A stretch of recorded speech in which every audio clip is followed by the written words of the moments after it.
Hi everyone, welcome to this session of the Tiger Academy, US Stock Financial Statements for Beginners. In our previous session, we covered the asset side of the balance sheet and gained an understanding of current and non-current assets. We also learned about ROA, which measures the returns on assets of a company. In order to avoid investing in companies with liquidity risks, we're going to learn about the liability side of the balance sheet in this session. What are current and non-current liabilities? And how can we use these accounts to access the solvency of a listed company? In short, we can focus on the current and quick ratio delivered from the financial statements, where these indicators are well below 1. There is a great likelihood that a company has liquidity problems. Now, some of you may ask, but how do I calculate these two indicators? The answer is by looking at current and non-current liabilities on the balance sheet. Current and non-current liabilities are listed under liabilities on a balance sheet. Current liabilities are debts that are due to be repaid within 1 year, and non-current liabilities are debts that are due in more than 1 year. Although many different items can be included in these two categories of liabilities, at Tiger Academy, we think that we mainly need to focus on 4 particular items under current liabilities and 1 item under non-current liabilities. Now, let's take a look at those items in detail.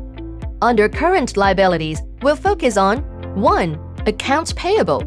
Accounts payable are essentially IOUs. When a company purchases goods or raw materials in this way, it incurs debt.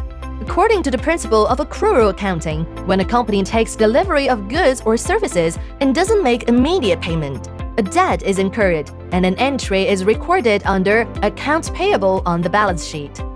2. Accrued expenses. Similar to accounts payable, accrued expenses are debts that have been incurred but not yet paid and can include things like business taxes, employee payrolls, rents, etc. 3. Short-term debt.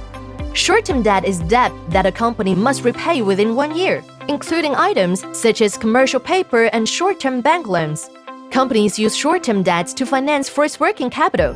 The best companies generally carry no short-term debt, and such companies have ample short-term cash flow to meet their debt obligations. Healthy companies generally keep short-term debt within 5% of their total current liabilities, since 5% is just a rule of thumb. We should note that certain sectors, such as the financial industry, have a more aggressive financing strategy for leverage. Therefore, companies in these industries tend to have relatively higher short-term borrowings, and we must take these differences into account when analyzing companies. 4. Long-term debt that is due within 1 year.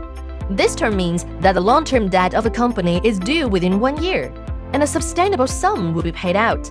If the sum is extraordinarily high, we should be careful. If a company has insufficient short-term funds, it may run into a liquidity squeeze. Under non-current liabilities, we'll look at long-term debt. Long-term debt refers to debt that is due in more than 1 year from the balance sheet date.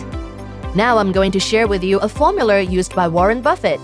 It's the ratio of net profit to long-term debt. Buffett believes that, in any given year, a listed company should have made enough profit to pay off its long-term debt within 3 to 4 years. When judged by this ratio, many exceptional companies look pretty good. For example, Microsoft can pay off its long-term debt with only 1 year of net profit, while Apple's net profit can cover its long-term debt in 2 years. When scouting for worthwhile investment targets, Warren Buffett makes it a rule that a company must be able to pay off its long-term debt with 3 to 4 years of net profit. With this rule, you are one step closer to trading like Buffett. Having covered both current liabilities and non-current liabilities, we can now calculate current ratio and quick ratio. First, let's take a look at how current ratio is calculated. Current ratio is the ratio between current assets and current liabilities. The higher the current ratio, the higher a company's liquidity and the greater its ability to pay off its current liabilities. Generally speaking, a current ratio above 2 is considered excellent, while a current ratio below 1 indicates the possibility that a company may run into a short-term liquidity squeeze. A current ratio above 2 indicates that current assets are at least twice the amount of current liabilities.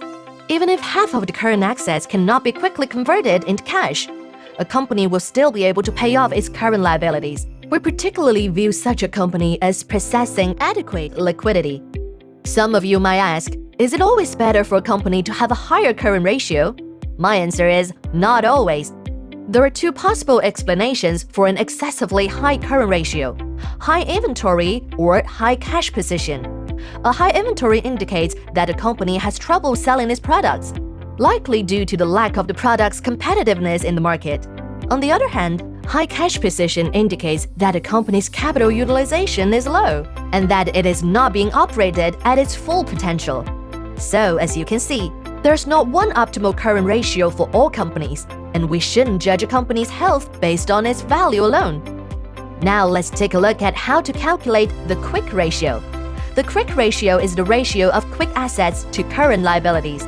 The quick ratio is a measure of a company's ability to quickly turn current assets into cash to pay off debt. Quick assets equal current assets less inventory and other current assets. A company's quick ratio is, in turn, the ratio between its quick assets and its current liabilities.